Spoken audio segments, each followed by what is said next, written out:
Just to give you a little bit of a flavour, Elena, that's a short snippet. He thinks that the FOMC is surprised that inflation is coming in on the downside. Shock. And he says that these misses add up over time, and the markets then begin to wonder, really have a 2% inflation target or not? It's the greatest conundrum of them all. It's a moderately strong recovery, but it's a non-vicious inflation recovery.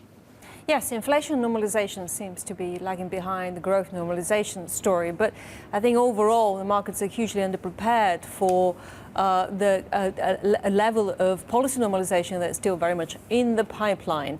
It is clear here that there's very little that stands in the way of the Fed launching a balance sheet normalization, quantitative tightening later on this year, or indeed introducing another rate hike before the year is over.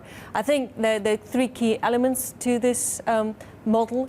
One is that financial conditions remain extremely accommodative in the US and globally, and that will not change with another 25 basis point rate rise.